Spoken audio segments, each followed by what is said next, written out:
Hola, bueno, yo creo que ya nos oyen, ¿no? Somos aquí unos cuantos. Perfecto, todo perfecto. Vale, muy bien, pues nada, buenas tardes. Muchas gracias a todos por estar aquí. Y bueno, me voy a presentar. Algunos ya me conocéis, otros no.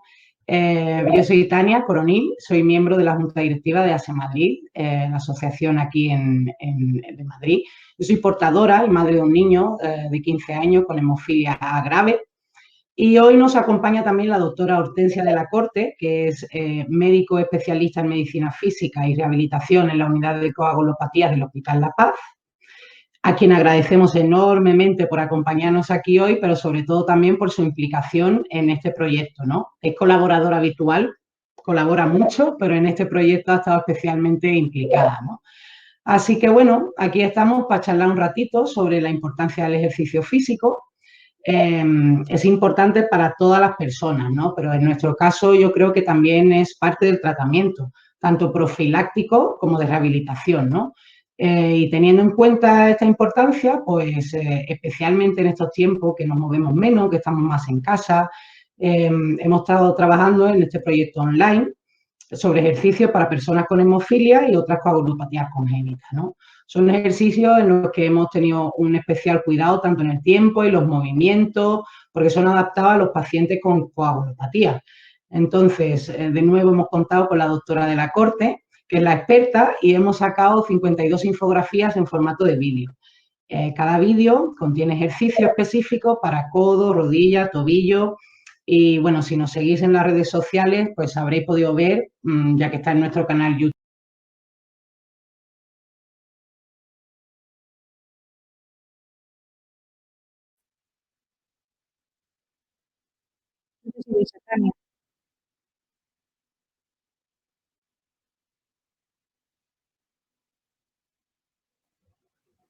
Bueno, Ahí no vuelve. sé que me he ido, pero ya he vuelto, ya he vuelto.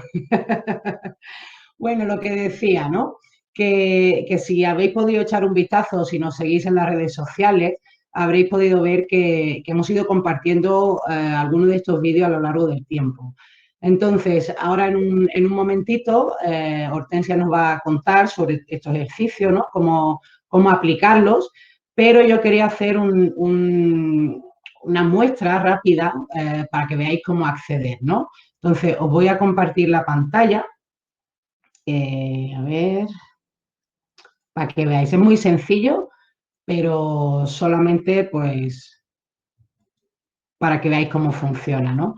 ¿Me veis la pantalla? Creo que sí, ¿no? Sí, la vemos, sí. Sí, vale. Bueno, pues accedemos a YouTube. Si nos seguís, pues os saldremos en la pantalla de inicio. Y si no, pues ponemos en el buscador ASE Madrid y os va a salir nuestra página de YouTube. Nos vamos a las listas de reproducción. Yo la tengo aquí en inglés. Y aquí están los distintos ejercicios, ¿vale? Repartidos por ejercicios de tobillo, ejercicios de rodilla y ejercicios de codo. Accedemos a una de las listas y ahí nos vienen pues todos los ejercicios que nos recomienda la doctora de la Corte hacer, ¿vale? Ya ella os explicará en qué situaciones y en qué momento hacerlo. Pinchamos en cualquier vídeo y se va a reproducir. Si bajamos un poco en la descripción, podemos ver más o menos para qué sirve y bueno, si os gusta, pues ¿por qué no regalarnos un like o compartir en vuestras redes, ¿no? Porque aunque estos ejercicios específicamente están diseñados para personas con hemofilia y otras coagulopatías, también sirve para cualquiera, ¿no? Para que movamos un poco el esqueleto. Entonces, quiero agradecer de nuevo a la doctora Hortensia, ¿vale? Por estar aquí. Le voy a dar paso. Ella nos va a contar en dos partes sobre los ejercicios. En un primer momento nos va a hablar de la aplicabilidad sobre los ejercicios estos del proyecto online que hemos realizado.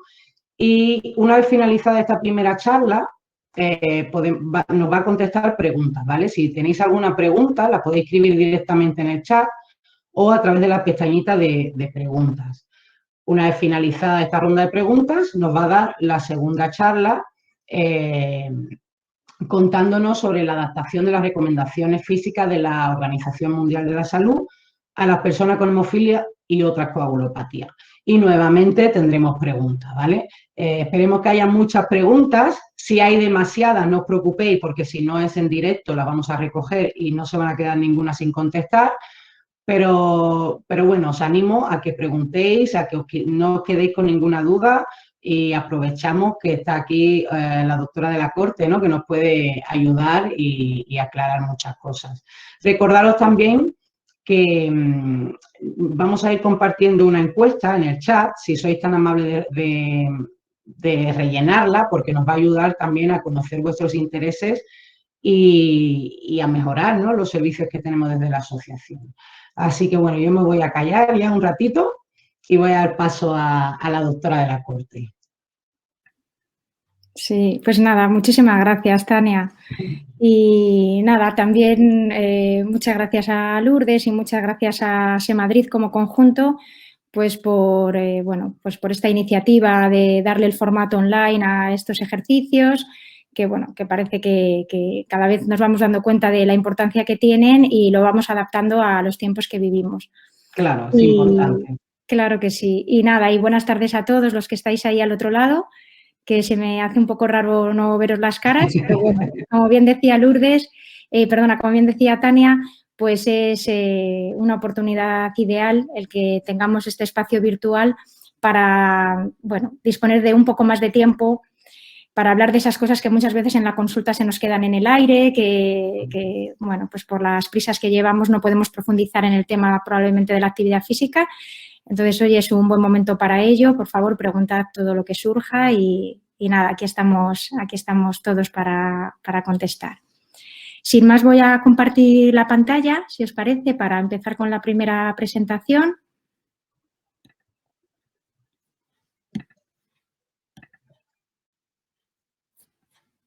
¿Veis mi pantalla? ¿Sí? ¿Veis la presentación? Sí, se ve, se ve. Vale, gracias. Nada, pues empezamos a ello. El primer tema, la primera presentación, como bien decía Tania, es respecto a la aplicabilidad de estos ejercicios y por qué los hemos elegido y por qué le hemos dado forma a este proyecto online tan interesante que está lanzando SEMadrid en este momento. Como sabéis, simplemente a modo introductorio, la actividad física, el ejercicio, el deporte tiene grandes beneficios prácticamente a nivel de todos los órganos y sistemas que hacen que funcione nuestro organismo y particularmente en las personas con hemofilia, además de todos estos beneficios físicos conocidos, sabemos que podría incluso favorecer la disminución de la tasa de sangrado, especialmente de la de sangrados musculoesqueléticos, articulares o musculares, y que además tendría también potencialmente bueno, pues la función de poder incluso reducir las necesidades del factor o de cualquier otro tratamiento hematológico que estemos utilizando. Además de los aspectos físicos, que como os digo son muchísimos y quizás también los que más nos llamen la atención por cómo se desarrolla la hemofilia, las artropatías y demás, además de todos los aspectos físicos, tenemos que recordar que el ejercicio pues, tiene grandes ventajas psicosociales, psicoafectivas, a nivel de autoestima, de autoconfianza, etcétera. Por tanto, hoy en día ya sabemos, lo sabéis todos, que la actividad física, la vida activa, es parte de ese abordaje integral de la hemofilia. Y que, pues igual que aplicamos los tratamientos hematológicos, debemos estimular un estilo de vida saludable en otros aspectos y el tema de la actividad física no debe quedar restringido solamente a las personas que tienen un tratamiento sustitutivo, sino también a aquellos, bueno, pues que tienen modalidades a demanda o que tienen inhibidores, etcétera. Es importante, por tanto, dar el mensaje de que hay que moverse, hay que hacer actividad física, hay que hacer ejercicio. Y nosotros desde la consulta pues debemos informar de esta manera, ¿no? No limitar o no restringir los beneficios de la actividad física por lesiones o por miedo a lesiones que pueden ser realmente evitables con un buen asesoramiento, con buena información y con un buen conocimiento de qué es la hemofilia, qué es el ejercicio y en qué condiciones físicas está cada uno. Por tanto, la comunicación entre el paciente, el equipo multidisciplinar, los padres, los entrenadores, los profesores, es esencial.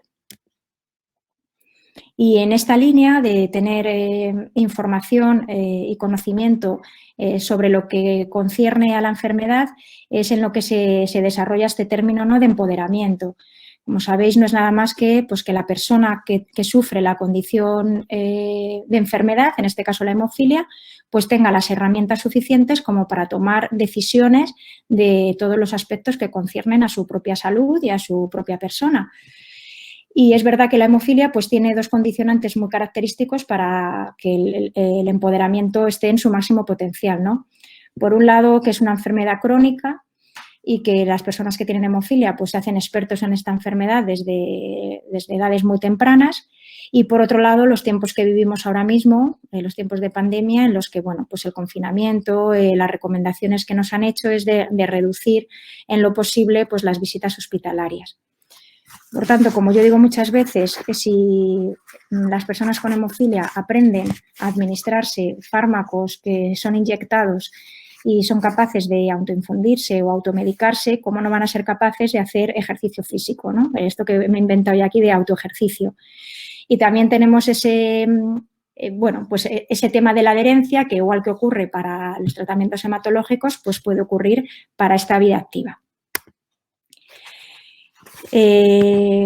Pues como decía antes, agradecer a SEM Madrid porque, impulsó este proyecto inicial de promover la actividad física para las personas con hemofilia y otras coagulopatías ya varios años atrás. En otros tiempos pues lo hacíamos a modo presencial, hacíamos prácticas, hicimos también talleres con ejercicios en seco, con ejercicios en agua. Y todo esto que vimos que era de utilidad, pues lo plasmamos también en este dossier de ejercicios, que a muchos os sonará porque también los utilizamos en las consultas. Y pues finalmente esto se ha terminado madurando en este proyecto de ejercicios online que están a disposición de todos vosotros. Como ha explicado Tania muy bien, pues están en el canal de YouTube de ASE Madrid, lo tenéis por listas de distribución y nada, y nosotros encantados de que podáis tenerlos a mano y podáis además verlos en directo para poder realizarlos con más sencillez o sin ninguna duda de cómo se hace el ejercicio. Mirad, los ejercicios que vais a encontrar en los vídeos, en el proyecto online de ejercicios, son ejercicios que se han seleccionado con el objetivo de poder mantener una buena función articular, muscular y postural. Obviamente no son los únicos ejercicios que se pueden realizar. Las personas con hemofilia pueden hacer infinidad de ejercicios más, pero sí hemos seleccionado estos porque son sencillos, porque son seguros, porque se pueden hacer en el domicilio, porque requieren escaso material. Incluso el propio peso, ¿no? El propio peso de la persona pues puede asistir, facilitar un movimiento o al mismo tiempo ser la carga para resistir el movimiento que queramos hacer. Y os decía por su seguridad, porque realmente estos ejercicios también son útiles, que yo creo que es una cosa interesante, o casi de lo más interesante, son útiles para cualquier persona con hemofilia que está estable o que no tiene ningún problema de salud articular, pero también son útiles para aquellas personas que están saliendo o que acaban de tener recientemente, pero está controlada ya, una lesión, es decir, un hematoma muscular, una hemorragia articular o cualquier lesión común que tenemos la población general, ¿no? Un esguince o cualquier otra cosa. Siempre recomendamos comenzar a introducir los ejercicios de forma gradual, partiendo de la base que tengamos en cuanto a los ejercicios que realicemos habitualmente. Y también recomendamos siempre, ahora os explicaré por qué, pues realizarlos en una secuencia concreta y en el orden que aparecen descritos. También podemos seleccionar, tal y como están agrupados, pues un solo grupo de ejercicios, por ejemplo, unos ejercicios de movilidad, si es lo que creemos que necesitamos en ese momento para esa articulación, como os digo, pues porque estamos saliendo de una lesión o porque es lo que nos han recomendado en la unidad de hemofilia. Esta es un poco la secuencia que os decía de lo que es una sesión de ejercicio. Para poder hacerla de manera saludable, sin riesgos y trabajar todos los aspectos que nos interesan, pues debemos empezar siempre por un calentamiento o movilizaciones. Pasaremos después a un ejercicio más de resistencia, más aeróbico, un poquito más mantenido. Incluiremos algunos ejercicios de fuerza o de carga. Trabajaremos el equilibrio, la coordinación, la estabilidad. Y por último, cuando vayamos a terminar la sesión, pues haremos estiramientos para bueno, pues elongar las partes blandas, las estructuras que protegen la articulación y evitar lesiones. Y luego hablaremos un poquito de estos dos puntos, o sea, en qué intensidad debemos hacer los ejercicios y con qué impacto articular. Obviamente, en cuanto al impacto articular, pues trataremos siempre de que sea lo más reducido posible.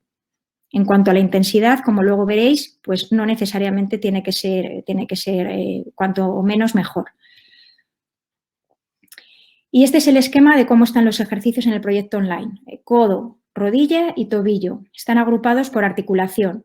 Y dentro de cada una de estas articulaciones encontraremos estos 5 grupos de ejercicios. O sea, para el codo encontraremos ejercicios de movilidad, fortalecimiento, propiocepción, ejercicios combinados y estiramientos. Y recomendamos hacerlos en ese orden, como os he explicado, por la secuencia del ejercicio. Para la rodilla, exactamente los mismos puntos, con ejercicios diferentes porque es otra articulación, pero con la misma finalidad. Y para el tobillo, exactamente lo mismo. De esta manera, pues si queremos, podemos trabajar una única articulación, pero no dejaremos de incorporar ninguno de los ejercicios. Y bueno, pues en este punto lo que voy a hacer es comentaros un poquito qué utilidad tiene cada uno de estos grupos de ejercicios, ¿vale? Entendiendo que para cada articulación encontraremos estos grupos. Fijaros, los ejercicios de movilidad, por empezar con estos, que también llamábamos de calentamiento, lo que nos permiten es pues, trabajar la articulación en lo que es todo su rango o su amplitud de movimiento. Las articulaciones suelen tener movimientos en diferentes planos. Por ejemplo, aquí veis el hombro en esta imagen, pues está haciendo una rotación, pero como bien sabéis, el hombro podemos elevar el brazo y también se eleva en este plano, o podemos incluso levantar los brazos en cruz y es otro movimiento típico del hombro. Con estos movimientos lo que haremos es eso, calentar todas las estructuras que hacen posible el movimiento entre esos dos huesos que articulan. Y mirad, os voy a poner un ejemplo de cada uno de los ejercicios y para cada una de las articulaciones, solo uno, para que no sea muy tedioso. Si os he puesto aquí, he generado un código QR para cada uno de los ejercicios que os quería mostrar, de tal manera que si alguno tiene interés, pues con el móvil o bien con la cámara de fotos o bien con el escáner, pues escaneáis el código QR y os va a enlazar directamente con el mismo ejercicio que yo os voy a poner aquí en el enlace. ¿Vale? En este caso, os quería mostrar, por ejemplo, por poner alguno, este ejercicio de movilidad de codo. Y explicaros que en cada ejercicio lo que vais a encontrar es arriba a la izquierda el ejercicio, perdonad, en el vídeo vais a encontrar en la articulación que estamos trabajando, que bueno, se supone que habéis entrado conscientemente a esa articulación, el tipo de ejercicio, que en este caso es de movilidad articular, y ya por si queréis afinar un poco más, pues qué es lo que estamos trabajando. En este caso es un ejercicio de movilidad en el que trabajamos la flexión del codo. Al ser una flexión que es apoyada por nuestra otra mano, para favorecer un poquito más la extensión con el empuje de nuestra otra mano, pues se llama de flexión asistida, sin más. Y además vais a encontrar pues cuánto tiempo debéis hacerlo, cuántas repeticiones. Y otra cosa que nos pareció muy interesante pues era que los ejercicios se pudieran estar haciendo a tiempo real, para que, bueno, pues tuvierais a mano vuestra pantalla, pero no tuvierais que estar parando en cada ejercicio. De tal manera que aquí aparecerán contabilizando los 5 segundos que tenéis que mantener y además hará las 10 repeticiones para que lo podáis hacer bueno, pues, en el mismo tiempo, ¿no? Digamos. En cuanto a un ejercicio de movilidad de rodilla, pues os pongo este ejemplo. Este ejercicio de movilidad de rodilla es un ejercicio de movilidad en flexión, asistida también, y veréis pues qué sencillo es, ¿no? Cogéis la posición, veis cómo hace la flexión y cuando pasan los 5 segundos vuelve a la posición inicial, etcétera. En cuanto al tobillo, pues quería poneros también un ejemplo que en este caso corresponde también a una flexión asistida, en este caso una flexión dorsal. Bueno, el tobillo hay flexión plantar, flexión dorsal. Pues nada, simplemente desde la posición de sentado, si desplazamos la planta del pie sin despegarla del suelo, pues favoreceremos el movimiento en la flexión dorsal del tobillo. ¿Qué indicaciones tienen estos ejercicios de movilidad? ¿Qué utilidades tienen? Pues como decíamos al principio, ante cualquier sesión de ejercicio que nosotros queramos comenzar, van a ser útiles para hacer un calentamiento, para aumentar la temperatura de todos los tejidos que permiten ese juego articular. Por tanto, va a ser fundamental ante cualquier sesión de ejercicio. Pero también estos ejercicios de movilidad veréis que son los más recomendados, o por lo menos los primeros que siempre recomendamos en la unidad, cuando ha habido una hemorragia, cuando ha habido un sangrado muscular o ha habido un hemartros. Tenemos que hacer un esfuerzo consciente de volver a llevar la articulación a sus recorridos naturales de movimiento. Por tanto, también son útiles cuando está controlado un sangrado para empezar a movilizar, y también son útiles en caso de que tengamos una limitación, una restricción en el movimiento por una artropatía hemofílica que ya está desarrollada. Ahí también serían de utilidad. El segundo grupo de ejercicios son los ejercicios de fortalecimiento muscular. Aquí lo que buscamos o lo que pretenden estos ejercicios es favorecer la contracción o la tensión del músculo que se expone a una carga. Y esto va a permitir hipertrofiar el músculo y hacer un músculo más potente. Algunos ejemplos de codo en los que podemos fortalecer los grupos musculares, pues fijaros, os he puesto este como ejemplo en el que lo que vamos a hacer es un fortalecimiento de los músculos extensores del codo. En este caso sería el tríceps, ¿no? Y veis de nuevo que viene indicado que lo debemos hacer en el rango de movimiento que no es doloroso, que debemos estirar, pero volver también despacio a la posición inicial, porque de esta manera el músculo trabaja al subir y al bajar y trabaja de manera diferente, y las dos son importantes para el desarrollo del músculo. Luego, si queréis, profundizamos. Y siempre, pues, ante la carga de peso, empezar con poco peso e ir progresando. Un ejemplo de la rodilla. Ya os digo que son ejemplos, ¿vale? Porque de cada grupo habrá varios ejercicios. Pues este, por ejemplo, para trabajar el fortalecimiento de los extensores de la rodilla, que es fundamentalmente el músculo cuádriceps. ¿Vale? Lo mismo, bajar despacio siempre, ¿eh? En cuanto al tobillo, pues veíais que en la rodilla introducíamos un pequeño lastre que debemos poner a media altura de la pierna, no en el tobillo. Y para el tobillo pues podemos trabajar con bandas elásticas o con cintas elásticas, como vemos aquí, y lo que hacemos pues es trabajar la musculatura que flexiona la planta del pie, ¿vale? ¿Qué indicación tienen estos ejercicios de fortalecimiento? Bueno, pues los ejercicios de fortalecimiento nos van a permitir trabajar, potenciar, fortalecer, valga la redundancia, esos grupos musculares que rodean la articulación y, por tanto, que estabilizan la articulación. Vamos a tener más fuerza, obviamente, pero también a nivel articular, si esto nos preocupa porque tenemos hemofilia, pues esto nos va a dar más estabilidad a nuestras articulaciones. También después de un sangrado, si hemos necesitado un tiempo de inmovilización o si hemos estado inmovilizado durante el tiempo que hemos tenido dolor, pues hemos podido perder algo de tono muscular y hemos podido perder fuerza. También va a estar indicado, una vez que ya hemos recuperado con los ejercicios de movilidad el rango de movimiento de nuestra articulación, una vez que movemos, podemos incorporar también ejercicios de fortalecimiento. Y estos estarían indicados también cuando tenemos artropatía hemofílica, porque sabéis que esto va ligado, cuando es crónica, a una hipotrofia de los músculos y a una debilidad asociada. Por tanto, el fortalecimiento nos ayudaría a mejorar estos aspectos. Tercer grupo de ejercicios. Aquí estaríamos hablando de los ejercicios de propiocepción. Esto es facilitar el conocimiento inconsciente, digamos, el que nuestro cerebro sepa sin pensarlo qué movimiento estamos haciendo y qué postura tenemos en cada momento. Ejemplos de ejercicios que favorecen la propiocepción pues son estos que veis aquí, de codo, por ejemplo, en el que extendemos el codo y desplazamos el tronco de tal manera que el brazo se desplaza por encima de la pelota, que se mueve y tenemos que evitar que se nos escape. Esto podemos hacerlo de esta manera y cuando lo hagamos muy bien podemos hacerlo también con los ojos cerrados, que también favorece mucho el trabajo propioceptivo. Un ejemplo de rodilla, pues volvemos a buscar la pelota.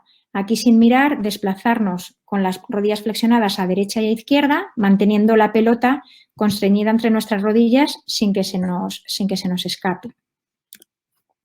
Y por último os pongo un ejemplo de tobillo,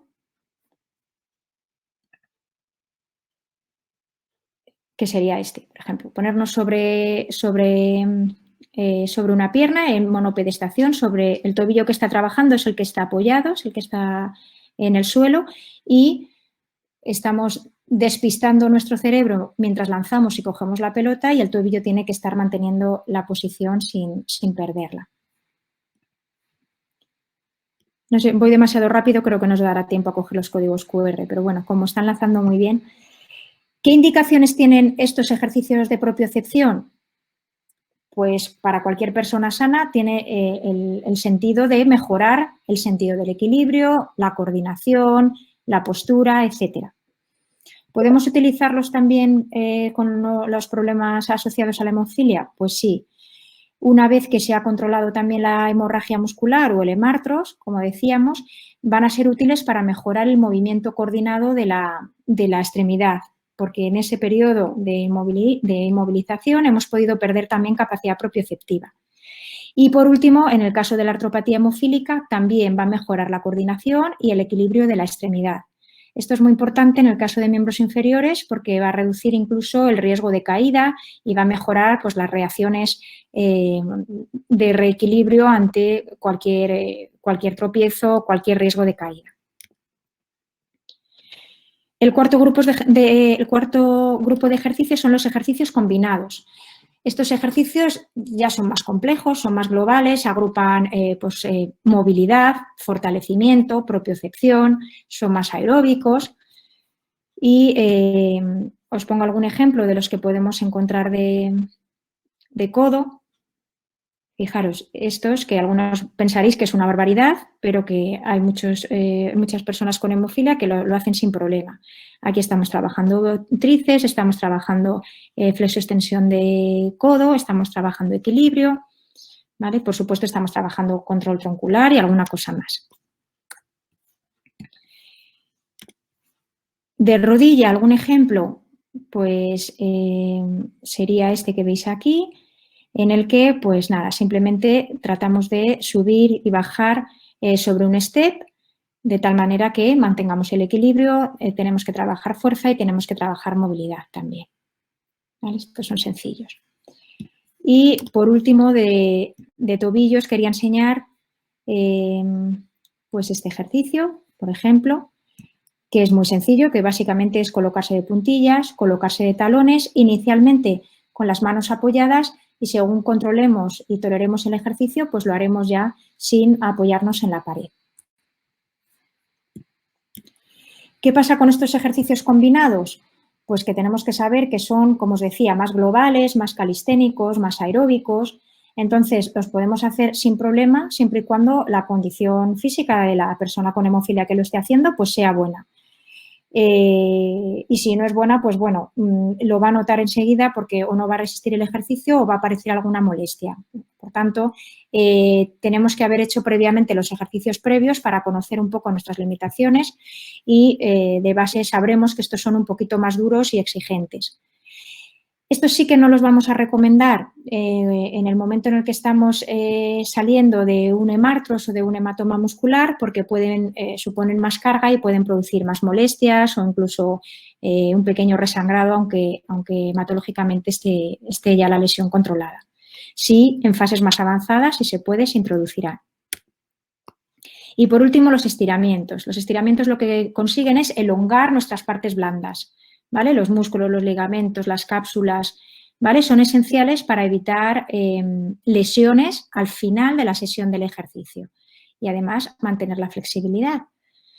Un ejemplo del codo de los que podéis encontrar en las infografías pues sería este ejercicio en el que lo que estamos estirando pues son los músculos supinadores del antebrazo, ¿vale? Que son músculos que se insertan en el codo y que los habremos trabajado en los ejercicios previos. Respecto a la rodilla, un ejemplo de estiramiento sería este, que lo conocéis todos, es el estiramiento clásico de todos los músculos de la cadena posterior, de los isquiotibiales, ¿vale? De estos músculos flexores. Y otro ejemplo que quería mostraros de tobillo, pues por poner alguno, he elegido este en el que vamos a trabajar pues la flexibilidad y la elongación de la musculatura sural, de los gemelos en este caso, ¿vale? Que son músculos que participan del funcionamiento del tobillo. Como os digo, os acompañará todos los segundos que necesitéis estirar, ¿vale? ¿Qué indicaciones tienen los ejercicios de estiramiento? Como os decía, ganar flexibilidad muscular y evitar lesiones y favorecer la recuperación si ha habido alguna pequeña sobrecarga muscular durante toda la sesión de ejercicio que hemos hecho. Pero también, aquí volvemos a las hemorragias, también nos va a ayudar a recuperar la longitud muscular después de un evento hemorrágico articular o muscular y también a mejorar la elasticidad, que sabéis que suele aparecer cierto acortamiento y cierta retracción de los músculos ante la artropatía hemofílica, cortamiento muscular lo podemos llamar. Deciros que todos estos ejercicios se pueden complementar perfectamente con ejercicios de resistencia, con ejercicios más aeróbicos, con un ejercicio más mantenido, que preferentemente pues lo haremos al aire libre. Bien caminar, bien ejercicio dentro del agua. Hay gente que le gusta la elíptica, el pedaleo en bicicleta, correr el que quiera correr y pueda. Y luego cualquier tipo de deporte, de actividad física que hacen muchas de las personas con hemofilia, pues también es un ejercicio aeróbico, siempre y cuando no produzca complicación, es bienvenido. Termino ya, no me queda nada, solo deciros algunas claves del ejercicio. Si podemos, sobre todo aquellos que os digo que podemos realizar después de una lesión, hacerlo preferentemente con el factor o con el tratamiento hematológico que estemos utilizando, pero bueno, si es en el caso de factor, pues con niveles un poquito más altos. Para personas completamente controladas que no estén en un evento de sangrado, pues también, preferentemente si es posible, coincidiendo con los niveles un poquito más altos. Pero, como decíamos al principio, no es imprescindible porque son muy seguros. Siempre progresar gradualmente en repeticiones y en peso que vayamos a incorporar. Siempre es mejor el ejercicio hacerlo varias veces al día en periodos de tiempo cortos, más que darnos una paliza de 1 hora y luego no hacer nada 23 horas más. Debemos conocer las articulaciones que se implican en cada ejercicio y las limitaciones que tenemos en nuestro propio cuerpo. Respetaremos el umbral del dolor. Si aparece dolor y vemos que no remite, pues pararemos, utilizaremos las medidas que ya conocéis, el frío, el reposo, y consultaremos si es necesario e intentaremos, si es posible, que sean amenos y divertidos. Para concluir con este punto, simplemente deciros que hoy en día existe un consenso generalizado sobre la idoneidad y la necesidad de incluir ejercicio y deporte en el manejo global del paciente con hemofilia, no solo por el bienestar físico, sabéis que también emocional, socioafectivo. El ejercicio es, por tanto, una herramienta ideal para la prevención de la artropatía hemofílica y para el manejo de la fase aguda y crónica de esta enfermedad. Y en los tiempos actuales, pues disponer de ejercicios online como estos que hemos desarrollado en coordinación con ASA Madrid para las personas con hemofilia, pues ayuda a entrenar de forma autónoma y en un entorno pues integrador y en un entorno conocido y en un entorno en el que, bueno, pues podamos estar seguros de no infectarnos, por lo menos a día de hoy. Y nada más sobre este tema. Bueno, pues muchas gracias. las personas que estamos aquí, no hay demasiadas preguntas, pero algunas hay. Así que si te parece, las vamos contestando ahora, ¿vale? Perfecto. Nos hacen una primera pregunta que dice, para un paciente sin tratamiento profiláctico, ¿estaría indicado un deporte como el tenis o correr? Ya sobreentiendo que los deportes con contacto físico no son recomendables. Claro, decíamos antes, tener tratamiento profiláctico siempre ayuda, pero si no tenemos tratamiento profiláctico también hay que entender por qué. Quiero decir, hay personas que no tienen tratamiento profiláctico porque es un hemofílico leve o porque es un hemofílico grave, que hay pocos, pero con un perfil de sangrado muy bajo. Lo digo porque a día de hoy es verdad que es raro que un hemofílico grave con un perfil de sangrado alto esté sin tratamiento profiláctico. Entonces, habría que entender por qué no lo está. Si lo necesita, pero no lo está porque no quiere, pues probablemente sea un riesgo.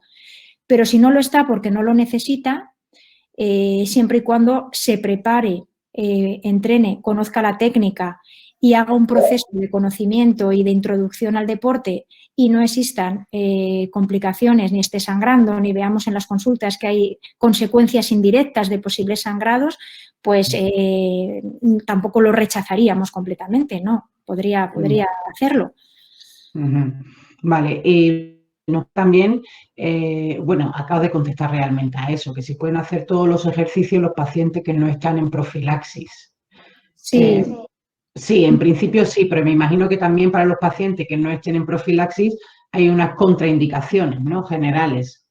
Sí, los pacientes que no tienen profilaxis, habría contraindicaciones para el concepto ejercicio, para el concepto, sobre todo deporte, ¿no? Que ya requiere Sí. una coordinación, un trabajo en equipo. Pero para los ejercicios que vais a encontrar online con el proyecto de ASE Madrid, ahí no hay una indicación, o sea, no hay ninguna contraindicación para que los pacientes sin profilaxis, siempre y cuando lo toleren, lo puedan hacer. Es decir, no hay una contraindicación de inicio. Otra cosa es que se hagan y a alguien le surja duda, le surja dolor y entonces lo veamos. Pero a priori no debería haber una contraindicación. Al revés, deben ser beneficiosos. Vale, muy bien.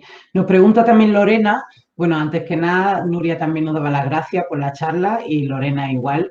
Y quería saber si los niños que tienen los pies planos y que tienden a llevar el peso hacia adentro, si pueden tener problemas a la hora de recuperarse de alguna lesión o si tienen más posibilidades de sufrir una. Uh-huh. Bueno, los pies planos tenemos que saber que es una variante de la normalidad. O sea, muchísimas personas viven con pies planos y no pasa nada. Sí que es verdad que al tener pies planos y si además meten los piececitos hacia adentro, o tienen un endogirismo, aunque esto suele venir de la cadera, suele venir de una rotación interna a nivel de la cadera, eso sí puede hacer que las cargas, cuando andamos o cuando corremos, pues se repartan de manera irregular, digamos, tanto en el tobillo como en la rodilla. Entonces, como sabéis, cuando nosotros detectamos una anomalía en la pisada, como es un pie plano o un endogirismo, entre otras cosas que se recomiendan, como posturas y demás, ejercicios, entre otros, sí suele ser beneficioso recurrir a unas plantillas para mejorar el apoyo durante la marcha o la carrera o cualquier actividad para corregir, es decir, no vamos a cambiar el pie del niño, pero sí vamos a corregir y a favorecer un mejor reparto de cargas mientras está apoyando sobre esos pies. Claro, los pies en sí no son un problema, pero sí la postura que podemos llegar a coger pues precisamente por esos pies, ¿no? Sí, los pies en sí no es un problema, pero junto con la hemofilia, sabiendo que el tobillo se puede dañar, ya hay que sopesar las dos cosas. O sea, en un niño Vale. sano, a lo mejor un pie plano no haces nada, pero en un niño con hemofilia en el que el tobillo potencialmente va a sufrir, es mejor prevenir corrigiendo la posturita. Vale. Nos preguntan también, en caso de calcificación muscular en recto anterior, que cuál sería tu recomendación. Y que muchas gracias por la ponencia de Jorge Martín. Uh-huh. Bueno, os digo lo mismo, habría que conocer el caso y saber por qué está ahí la calcificación. Normalmente cuando un músculo en una radiografía o en una ecografía vemos que hay tejido calcificado, bien es o por una cicatrización de una lesión o bien por un hematoma que no resolvió bien y se quedó encapsulado y se ha calcificado con el tiempo. Si es una lesión crónica, lo mejor que podemos hacer es poner más interés o más atención o insistir más en los ejercicios de estiramiento para favorecer pues, la laxitud y la elongación de ese músculo y, en lo posible, la resolución de la calcificación, pero que no en todos los casos se va a resolver. Es posible, ¿no? Vale. Y te hago la última pregunta. Si hay más, no os preocupéis, que luego al final seguimos con ello, pero para poder seguir al siguiente bloque de la charla, te hago la última. Dice Luis que pregunta si los hematólogos entienden que se consuma factor o se aumente el consumo en el caso de que se esté en profilaxis, pero para hacer deporte. ¿Cómo se valora dentro del equipo de hemofilia la correlación coste-beneficio? Sí, bueno, habría que preguntárselo a los hematólogos. Vosotros, mi opinión, ya lo sabéis. O sea, yo creo que la profilaxis está al servicio de la persona con hemofilia. No la persona con hemofilia le va a decir al entrenador, no, cámbiame el baloncesto a los martes, que es el día que me pincho. Entonces, yo creo que, bueno, en los tiempos que corren, sabiendo que el ejercicio es tan beneficioso, entiendo por el coste-beneficio que hay que empezar por una profilaxis más ajustada y siempre individualizar. Es decir, si en esas revisiones que hacemos cada 6 meses, cada año, a mí me dices, oye, pues yo es que juego al baloncesto y me está doliendo esta rodilla y vemos esa rodilla y vemos que efectivamente hay un problema, pues habrá que intensificar esa profilaxis. Si la profilaxis que se ha puesto es suficiente porque a pesar de hacer el deporte no está produciendo ningún daño, pues se pueden mantener niveles un poquito más bajos. O sea, hay que expresarlo todo. Vale, perfecto. Pues si te pareces, te cedo otra vez la palabra a ti solo. Nos cuentas el segundo bloque sobre la adaptación de los ejercicios y las recomendaciones de la OMS. Y bueno, nos vemos en un ratito otra vez. Muy bien, gracias, Tania. Sí.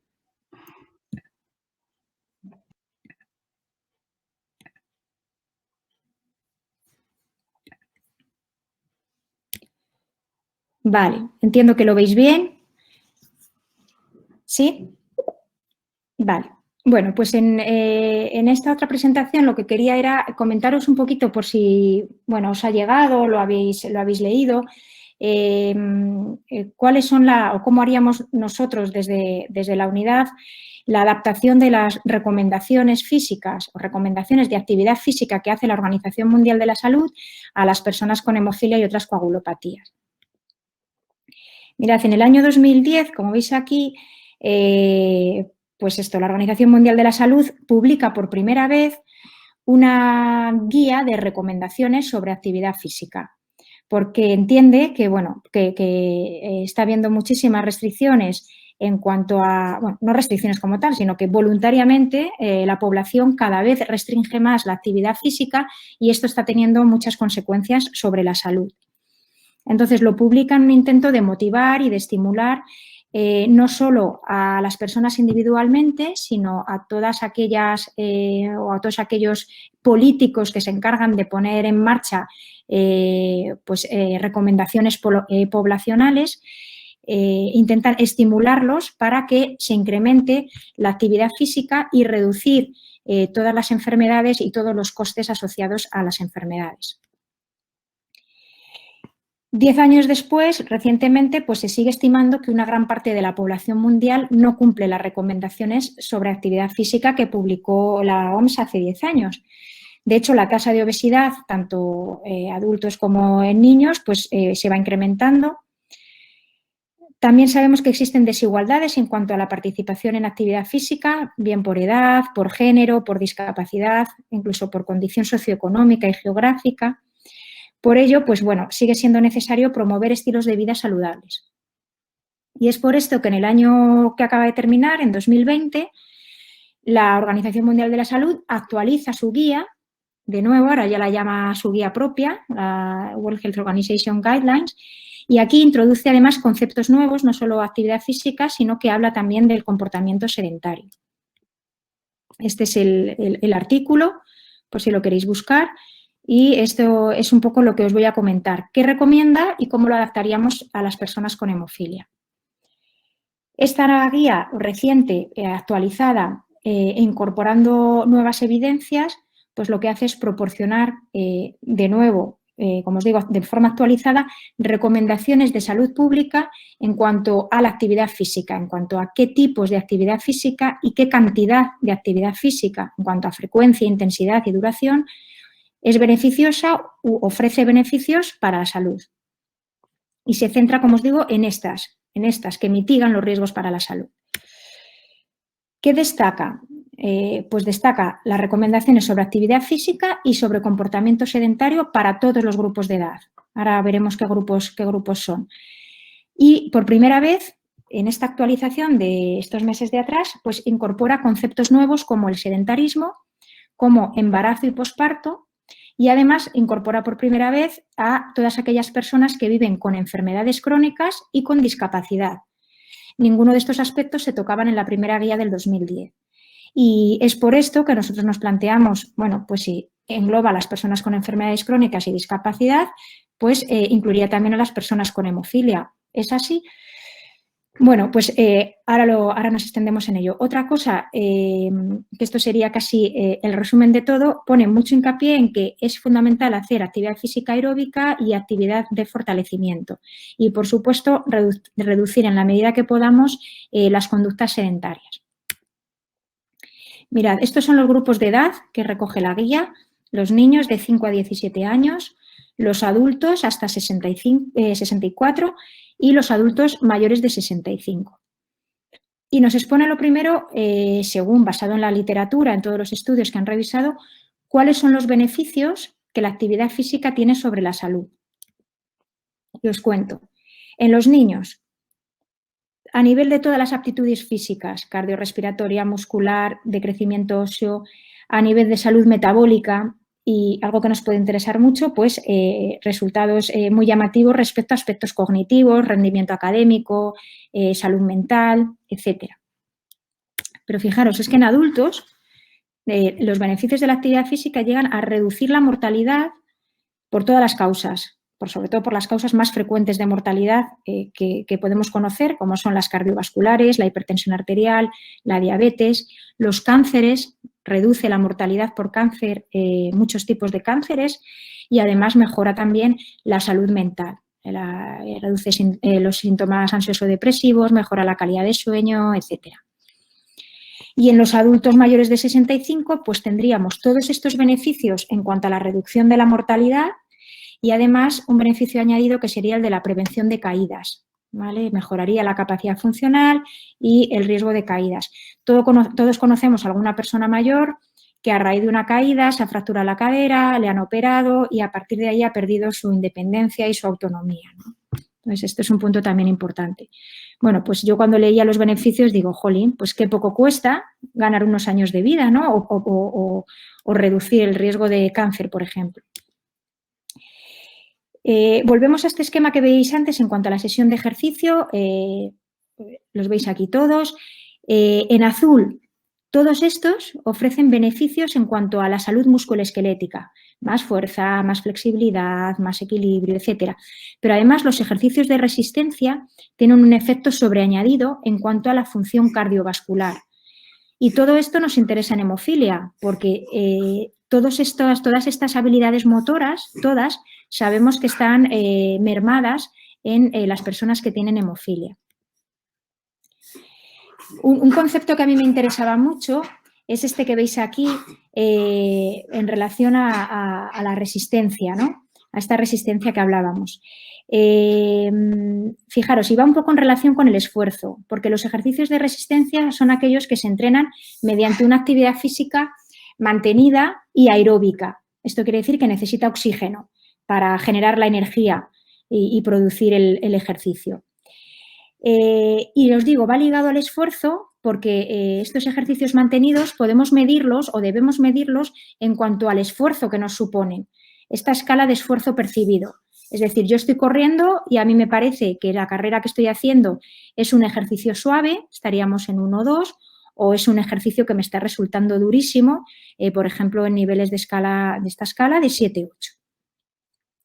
Estos beneficios que os decía para la salud tan llamativos, para niños, para adultos, etcétera, pues se obtienen si hacemos ejercicios aeróbicos que nos suponga una intensidad o un esfuerzo moderado o vigoroso. Es decir, que sintamos a partir de 5 que el ejercicio que estamos haciendo, pues algo durillo es. Y esto lo vamos a notar, bueno, pues a lo mejor en que sudamos, ¿no? Pero fundamentalmente en que se acelera nuestra frecuencia cardíaca y nuestra frecuencia respiratoria. Por tanto, los beneficios para la salud son muy llamativos, pero no cualquier ejercicio nos vale. Tienen que ser que lo hagamos a este nivel de esfuerzo. Por tanto, a ese nivel de esfuerzo, pero ¿y en cuánto tiempo? Nos podemos preguntar.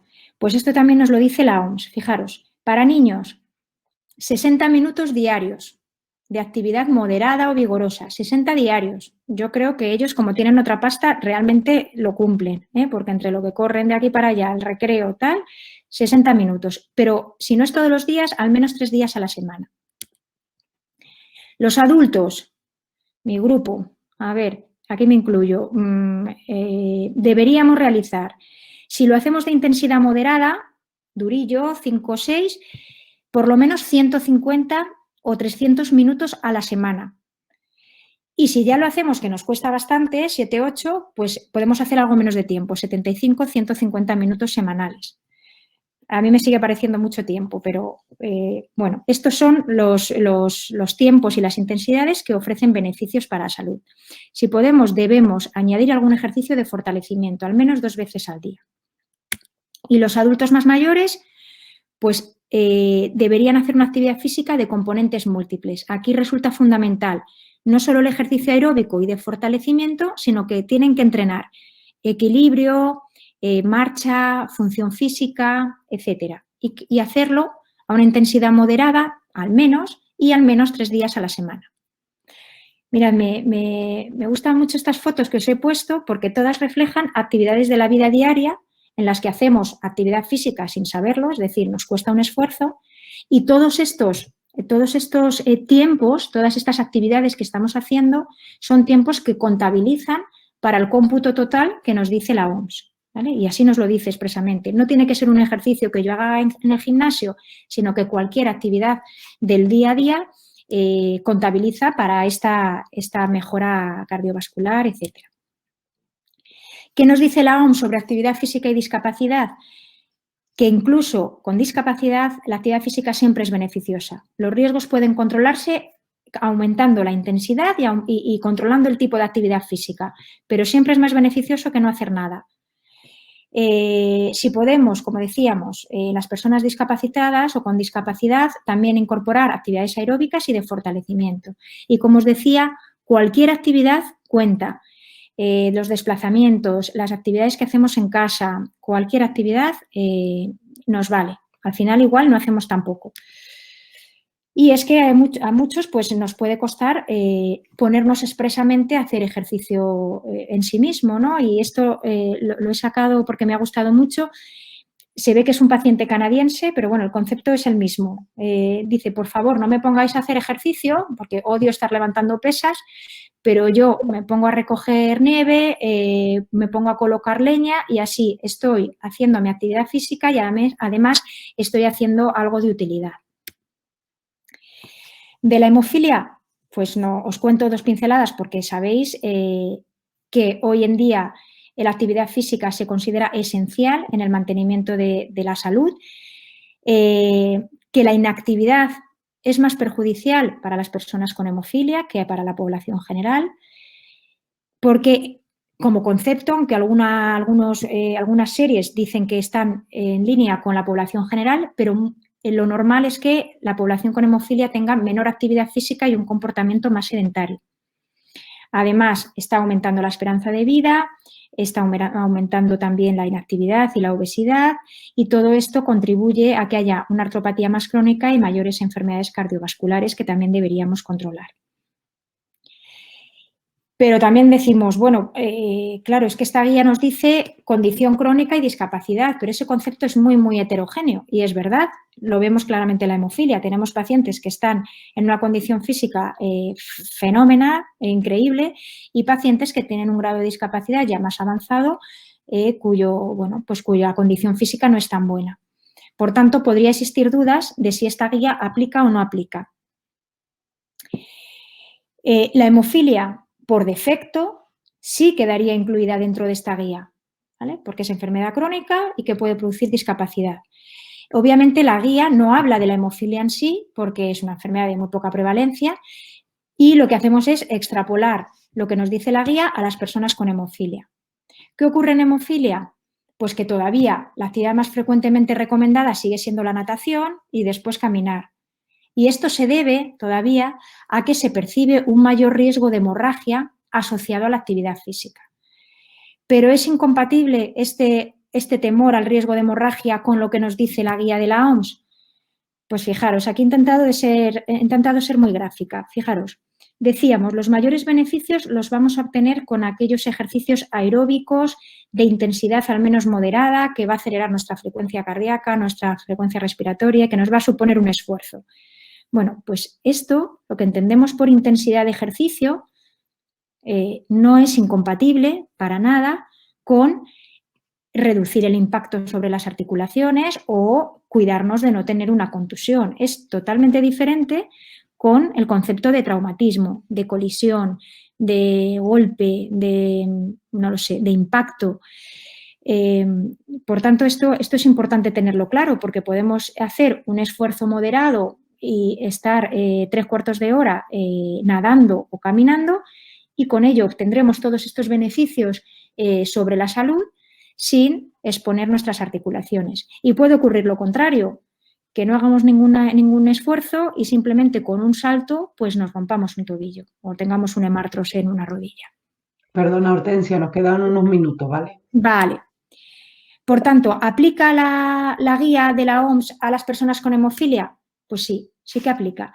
Porque además las investigaciones dicen que el riesgo, este riesgo de sangrado que tanto tememos, está asociado al traumatismo, como os decía, al traumatismo durante la actividad física y no a una participación con cierta intensidad, que es lo que mejora.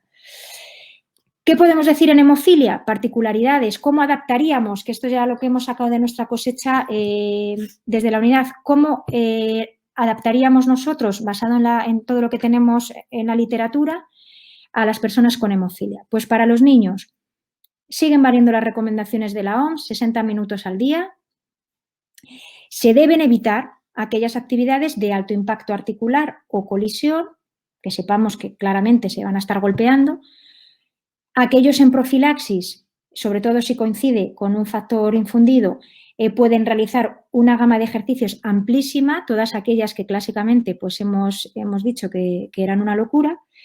Y si podemos siempre iniciar el ejercicio de manera regular en la infancia, igual que incorporamos el tratamiento hematológico para que haya una mejor adherencia en un futuro. Y cuidado, y si podemos, debemos reducir el sedentarismo, sobre todo las pantallas. En adultos, las mismas recomendaciones de la OMS, si podemos, nos beneficiaremos de esos 75 o 50 minutos a la semana, que lo haremos con un ejercicio aeróbico ajustado a la condición física de cada uno. Si sabemos en hemofilia que intensidades y tiempos menores a estos también pueden ser beneficiosos, o sea, no os desesperéis, si no llegáis a esos tiempos y a esa intensidad, a donde lleguéis es más beneficioso que nada. De nuevo, mejor profilaxis y bajo impacto. Y sí, esto que decíamos de las personas de mayores de 65 años aplicaría a los adultos más jóvenes en hemofilia, es decir, además de aerobia, ejercicio aeróbico y fortalecimiento, debemos incluir flexibilidad, coordinación, equilibrio y ejercicios funcionales. Y en los más mayores, pues podríamos decir prácticamente lo mismo, que deberían hacer un ejercicio combinado, ¿vale? Y que siempre va a superar esto los riesgos. Aquí deberíamos individualizar mucho más porque van a ser los pacientes con mayor grado de artropatía y con mayores comorbilidades, ¿no? Tensión alta, azúcar, etcétera. ¿Qué podemos añadir? Voy a resumir, ¿vale? Porque vamos a regular el tiempo, pero sí quería contaros qué podemos añadir a la guía si la hiciésemos para hemofilia y no para toda la población con enfermedades crónicas y discapacidad. Pues el asesoramiento. Fijaros, la guía nos dice, para la población general no es necesario una autorización médica, y yo coincido, para la población general no, pero como os decía, con el diferente perfil musculoesquelético de las personas con hemofilia, aquí sí es interesante una orientación a la hora de elegir actividades, elegir deportes, etcétera. Y siempre que sea posible, iniciarla en la infancia. Motivación. Sabéis que los avances en los tratamientos hematológicos están siendo muy rápidos, afortunadamente, y muchas veces el cambio de mentalidad nuestro va más lento, porque, bueno, pues porque las mamás con el niño con hemofilia han vivido también de su padre o de su tío, de algún familiar y siguen teniendo miedo. Entonces, incentivar estrategias de cambio de comportamiento individual, pues es importante para que se integre la actividad física en la vida diaria. Y el ejercicio supervisado, este ejercicio de me tengo que ir al hospital a hacerlo o me tengo que ir al centro de salud a hacerlo, pues debería limitarse o a las situaciones más concretas o solo a las primeras etapas en las que se introduzca la actividad, si es necesario. Y por último, las nuevas tecnologías que nos ayudan mucho, ¿no? La autoeficacia se mejora si el paciente es capaz de controlar su propio comportamiento, si tiene un estímulo de, pues hoy he dado más pasos, hoy he alcanzado una frecuencia cardíaca un poquito más alta. Y esta autovigilancia también ayuda a que, bueno, pues eso, uno tenga autocontrol y esté más motivado para la actividad física. Por tanto, la tecnología actual nos puede ayudar mucho. Para concluir, la nueva guía de la OMS sobre actividad física y sedentarismo incluye por primera vez personas con condiciones crónicas y discapacidad y, por tanto, aplica a las personas con hemofilia. En todas las poblaciones, también las personas con hemofilia, realizar algo de actividad física es mejor que no hacer nada. La actividad física de intensidad al menos moderada es la que ofrece mayores beneficios para la salud y puede ser realizada en personas con hemofilia. Otra cosa es que reduzcamos o minimicemos el impacto sobre la articulación y las colisiones. Hay que estimular, por tanto, la actividad física en edades tempranas, fomentar la autoeficacia, para lo cual el asesoramiento, la motivación y las nuevas tecnologías pueden ser útiles. Y, bueno, como sigue haciendo mucha falta motivar y seguir impulsando la actividad física y sus beneficios, pues esta guía es un estímulo más o es un impulso más. Y nada más, muchas gracias por vuestra atención. Le paso la palabra a Tania. Vale, pues nada, volvemos a las preguntas. Muchas gracias, súper interesante como siempre. Y bueno, nos ha pasado Lourdes algunas preguntas que le han mandado a través de WhatsApp y alguna pregunta más ahí. Empiezo por la primera, ¿vale? En otras sesiones hemos hablado de la escala de Gilbert. Entonces, es cierto que con toda la evolución que ha habido en cuanto a los tratamientos y la profilaxis y demás, ¿sigue siendo válida esta escala? ¿Ha habido alguna actualización o nos seguimos guiando por la misma?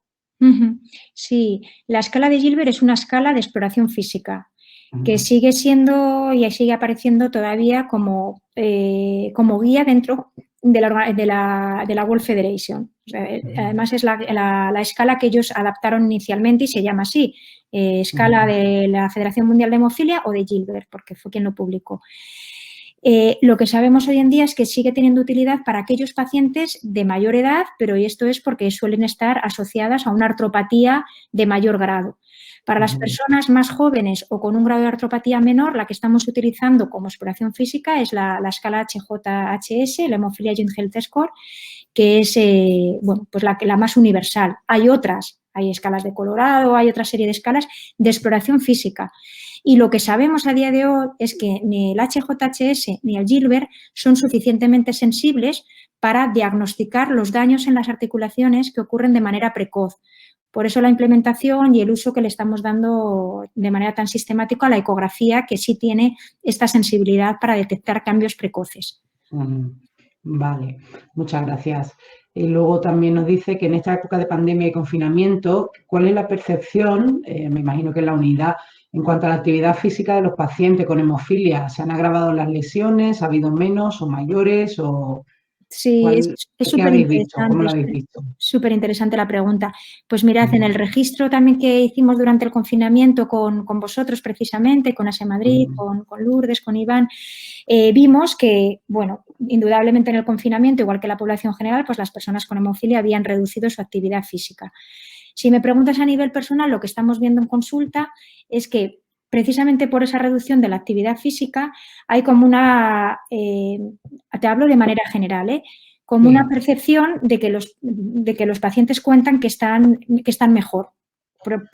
básicamente porque han estado en reposo. O sea, eso va a ser una cuestión temporal. Están mejor temporalmente porque se han movido menos, han disminuido los dolores, han disminuido probablemente los sangrados o los microsangrados que pudieran ocurrir, pero es una falsa mejoría, porque a largo plazo, si se sigue en esa inactividad, volverá todo y en peores condiciones. Entonces, ahora mismo sí que estamos intentando, y muchos pacientes ya lo hacen y lo saben, pues eso, reactivarse, volverse a poner en funcionamiento y volver a coger la condición que tenían antes. Vale. Desde luego, más sangrados no tenemos, porque se han curado mucho con idea de no volver. Nos pregunta también Javier Castro si es el impacto articular está incluido el correr también, y a qué niveles, y la montaña a qué niveles se pondría sin riesgo. Imagino que querrá decir que supondría un riesgo, ¿no? Bueno, correr realmente no es un impacto muy alto para las articulaciones de la rodilla o del tobillo, no es un impacto muy alto para una persona común. Es un poquito más que correr, un poquito más de peso cuando cargamos y un poquito más el tiempo que estamos con el apoyo sobre una sola pierna, pero eso no supone mucho más impacto. Otra cosa es que para una persona que tenga una artropatía muy avanzada, pues entre caminar y correr haya un mundo, obviamente, porque ese pequeño impacto ya lo puede notar.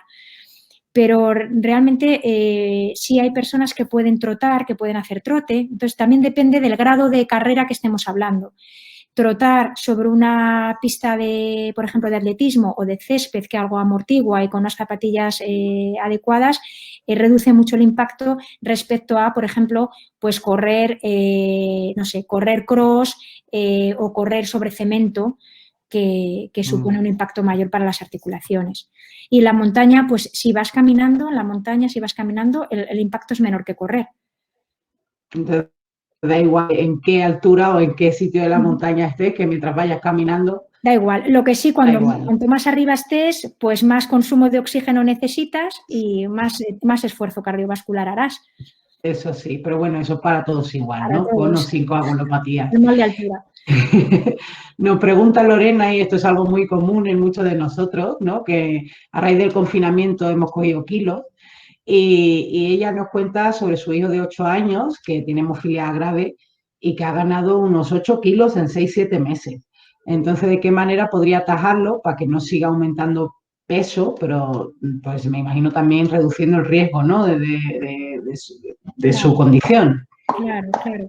Ahí sí que, claro, ahí hay que tener cuidado a la hora de introducir la actividad física, primero por el parón, que cuando volvemos no estamos como creíamos que estábamos antes. Y segundo, porque cualquier exposición son 8 kilos más para nuestras articulaciones. Entonces, lo ideal ahí es buscar una dieta, hablar con el pediatra, ponerle una dieta o hacerlo de la manera cómoda, reducirle dulces en menor cantidad en el plato y sí compaginarlo con una actividad de bajo impacto como pueda ser el ejercicio en la piscina. Yo sí le recomendaría pues eso, siempre y cuando pueda, porque las piscinas también están como están, pero en la medida de lo posible, en cuanto a actividad física, buscar una de bajo impacto articular hasta que pierda algún kilo más. Y luego cuidado con lo que hablábamos de las pantallas, que lo estamos viendo también a nivel de educación. Muchas veces me comentan que incluso a nivel académico a los niños se les nota mucho que se han introducido mucho las pantallas estos meses y entonces, claro, reducir el sedentarismo es otro de los pilares fundamentales a la hora de intentar perder peso. O sea, comer mejor, reducir el sedentarismo, moverse más y si no puede ir a la piscina, pues por lo menos la caminata del fin de semana para arriba y para abajo, dársela. O sea, andar y andar. Vale. Nos preguntan también por WhatsApp que, igual que hablamos de profilaxis personalizada, ¿deberíamos insistir más quizás en ejercicios y deportes personalizados? O al revés, como nos has comentado antes. Sí. A ver, es que todo va en conjunto. O sea, cuando hablas de personalización, todo se centra en la persona. La profilaxis es para esa persona y el ejercicio es para esa persona. Entonces, esta individualización conjugaría las dos cosas. Si te refieres a que a cada persona hay que darle un plan de ejercicios, yo no soy muy partidaria de eso. No.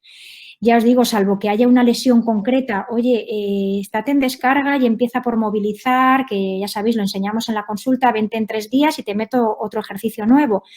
Pero no, yo haría muchísimo más natural la actividad física. O sea, me parece esencial que se integre como, por un lado, algo beneficioso porque se tiene hemofilia, pero por otro lado, algo que hace todas las personas normales. Entonces, le daría muchísima más naturalidad. Si alguien tiene alguna cosa concreta, pues tengo dudas, o hice esto y me he hecho daño, o oye, mi niño empieza a jugar al fútbol y le duele, pues por supuesto hay que mirarlo y puede haber que puede ser necesario hacer ajustes, pero no estaría tan encima de eso. Vale. También preguntan en cuanto a los ejercicios a realizar, entre ellas las que hay varios ejercicios en las infografías que se realizan con mancuerna, de qué peso sería recomendable o a lo mejor hasta qué peso podríamos aumentar esa mancuerna. Sí, es muy interesante. Pues si partimos de no hacer nada, pues empezar por medio kilo estaría bien. Medio kilo, tanto para brazo como para pierna. Y luego ir progresando. Pues cuando ya veamos que nos resulta cómodo con medio kilo, podemos pasar a 1 kilo. Realmente, tope, si no tenemos molestias, no hay. El tope de peso lo pone cada persona. De hecho, nosotros en rehabilitación, cuando queremos saber con qué peso tenemos que entrenar a un paciente, lo que hacemos es lo que llamamos 1 o 10 repeticiones máximas. Es decir, ¿qué peso máximo puede levantar 10 veces? Y con ese peso ya nos hacemos una idea del límite que tiene él y de dónde vamos a empezar. Hombre, obviamente pues no vamos a llegar a la halterofilia, pero el que pueda levantar 5 y el que pueda levantar 6 y lo haga cómodo, pues mejor. Genial. Nos preguntan también, que no sé yo, esto es a lo mejor una opinión personal, ¿no? Pero que parece que hacer deporte para mejorar la salud siempre cuesta más que si es por placer, que cómo encontramos el equilibrio, ¿no? Que sobre todo con los niños, bueno, y con los adultos también es complicado. Sí, totalmente de acuerdo. Es lo que hablábamos, o sea, no es incompatible. Es bueno para la salud por un lado y por otro lado es que debe ser divertido. O sea, bueno, es un clásico, me he apuntado al gimnasio porque me han dicho que tengo el colesterol alto. Vale, pero por eso decíamos introducirlo en edades tempranas, porque para un niño es mucho más natural moverse, es mucho más natural estar sin parar, ya lo sabéis, que estar sentado. Entonces, realmente sí, cuando es pequeño, afortunadamente con los tratamientos hematológicos que tenemos, si lo ajustamos al estilo de vida que el paciente quiere, que el niño quiere hacer, el niño no va a parar y te va a pedir apuntarse a fútbol y te va a pedir todos. Muchas veces somos nosotros los que cortamos un poco, ¿no? Entonces, yo creo que cuando son pequeños, dejarles hacer lo mismo que sus iguales con sus chequeos en las consultas, que os podamos decir, oye, pues es que está muy justo de esto o es que tiene esta rodillita tal, pero si todo va bien, dejarles hacer igual que sus compañeros, porque además eso para la cabeza es lo mejor que hay. Y cuando vamos siendo mayores, pues intentar haber adquirido ya ese hábito. Si no lo hemos adquirido y lo queremos incorporar ahora, pues lo que os digo, mejor quedar con amigos o en el gimnasio si es a lo que a nosotros nos gusta, o ir a pasear con la familia. Intentar que sea divertido es que es fundamental. Entonces, siguiendo esa recomendación, que estoy de acuerdo, imagino que obviamos la famosa guía de deportes recomendables que hay o no. Sí, o sea, yo creo que está bien para tener una estratificación, o sea, para que tú digas, pero bueno, que eso casi es sentido común. O sea, tú puedes decir, hombre, yo veo el boxeo y veo la natación, no sé, o veo, quiero decir que si tenemos algo de experiencia como en lo que es el deporte en general, pues sabemos que el patinaje no es de mucho riesgo, pero si no te caes. O sea, entonces sí creo que están bien las guías, pero para pensártelo una vez si es la natación y pensártelo 3 veces si es el fútbol, pero no para decir todos a nadar y el fútbol ninguno, porque cada persona es diferente y además que es que cada vez vemos más que hay niños que hacen deporte y que están fenomenal con su profilaxis. Que no quiero decir, o sea, el tratamiento hematológico, como sabéis, es lo esencial. Hasta que no hemos tenido tratamiento hematológico no hemos podido llegar a tener un grado de actividad tan alto. Entonces, controlando los sangrados, teniendo una buena hemostasia, pues cada persona hasta donde pueda llegar. Uno es el que va a conocer sus limitaciones.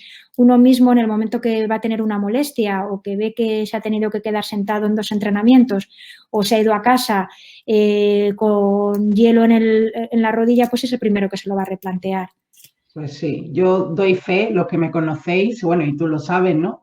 Que hay varios niños, entre ellos el mío, que juegan waterpolo, y yo he de decir que desde que practica waterpolo está mejor que antes, ¿no? Entonces, pues suerte, tenemos el tratamiento personalizado y eso hace una diferencia.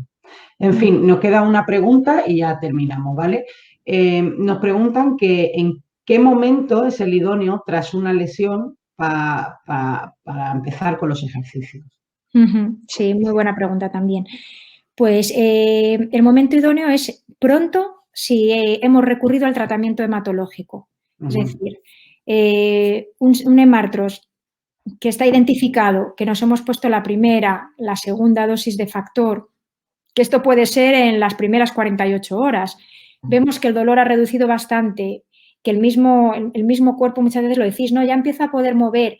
Pues ese empezar a mover tiene que ser muy precoz. Como os digo, en cuanto el hemartros está controlado, obviamente la sangre va a seguir ahí durante mucho tiempo, pero es por eso por lo que tenemos que hacer el esfuerzo consciente de, según se va reduciendo el dolor, ir pidiéndole más a nuestras articulaciones, esforzándonos un poquito, como digo yo, llegando hasta ese punto en el que notes la molestia, ahí te quedas y vuelves, y cada día irás ganando un poquito más.